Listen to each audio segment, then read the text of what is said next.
Hey guys, welcome back to another video. নতুন একটা রান্না নিয়ে নতুন একটা ভিডিও নিয়ে চলে এসেছি। তো চলুন আমরা দেখে নিই আমাদের রান্নাটা কি। খুব ইন্টারেস্টিং একটা রেসিপি, তো আমরা দেখে নিই।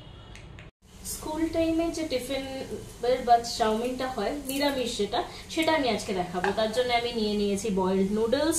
এখানে আমি হাক্কা নুডলস নর্মালি বয়েল করে নিয়েছি আমি এখানে সবজির মধ্যে আলু, পেঁয়াজ, ক্যাপসিকাম, কাঁচা লঙ্কাটা তখন অ্যাভয়েড করা হতো যেহেতু বাচ্চাদের জন্য বানানো হতো, বাট আমি এখানে 2টো কাঁচা লঙ্কা নিয়েছি, অল্প মটরশুঁটি, আর এটা সয়াবিন আমি সেদ্ধ করে নিয়েছি। এখানে আরো ভেজিস দেওয়া যেতে পারে, আজকে আমি যেহেতু ভেজটা বানাচ্ছি তাই আমি ডিমটা অ্যাড করিনি।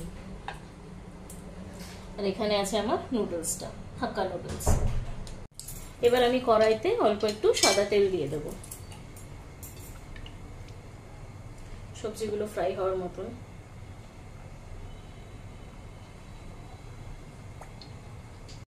তেলটা আমার গরম হয়ে গেছে, এবার আমি একে একে ভেজিস গুলো দিয়ে দিচ্ছি।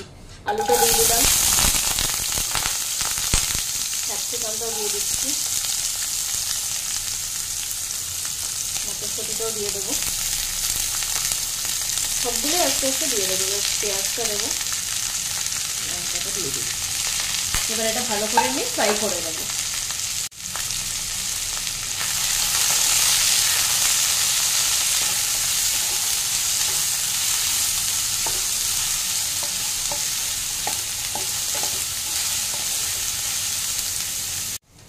তো এটা অলমোস্ট ভাজা ভাজা একটু হয়ে গেছে। এবার আমি এটাতে একটু নুন দিয়ে দেবো।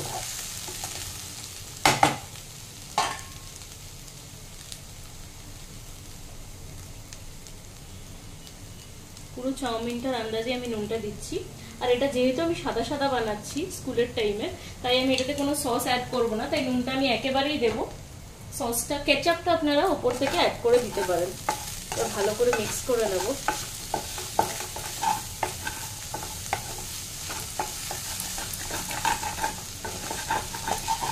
দিয়ে কিছুক্ষণ এটা আবার ঢাকা দিয়ে আমি হতে দেবো।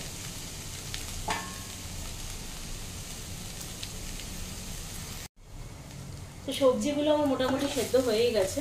আলুটা জাস্ট কেটে দেখে নিচ্ছি, ক্যাপসিকাম তো হয়েই যাবে, আর মটরশুঁটিও হয়ে যাবে, আর সয়াবিনটা আমি সেদ্ধ করেই দিয়েছিলাম। তো আলুটাও আমার সেদ্ধ হয়ে গেছে। এবার আমি আস্তে আস্তে চাউমিনটা মিশিয়ে নেবো। নুন আমি দিয়ে রেখেছিলাম, অল্প অল্প করে দেবো, এটা আমি মিশিয়ে নেবো।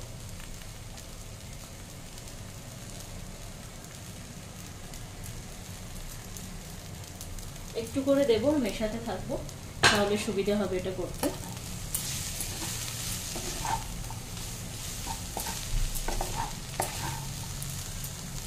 তো চাউমিন আমার একদম রেডি স্কুল টাইমে। আমি এটা ভালো করে মিশিয়েও নিয়েছি। এবার এটাতে একটাই টুইস্ট আছে, যেটা আগে অনেকের মারা করে থাকতো। 1 চামচ এটার মধ্যে ঘি। আমরা অনেকে বাটার দিয়ে থাকি, বাট সেই সময় বাটারের থেকে ঘিয়ের চলটা একটু বেশি ছিল। তো 1 চামচ ঘি দিয়ে একটু এটাকে ভালো করে মিক্স করে নেব, ব্যাস। আর কিছু এটাতে চাই না। দেখলেন আমি রান্নাটা কিভাবে বানালাম। আপনারাও বাড়িতে এভাবে ট্রাই করবেন, আর অবশ্যই আমাকে কমেন্ট করে জানাবেন আপনাদের কেমন লাগলো। আমার ইনস্টাগ্রামে একটা পেজ আছে, আমার ফেসবুকে একটা পেজ আছে, আর আমার ইউটিউবে একটা চ্যানেল আছে। আমি সবগুলো লিঙ্ক আপনাদের দিয়ে দেবো। আপনারা অবশ্যই এগুলো সাবস্ক্রাইব করে নেবেন আর ফলো করে নেবেন। নিজের ফ্রেন্ডস আর রিলেটিভসের মধ্যে অনেক বেশি শেয়ার করে দেবেন। সবাই খুব ভালো থাকবেন, সুস্থ থাকবেন। Bye bye.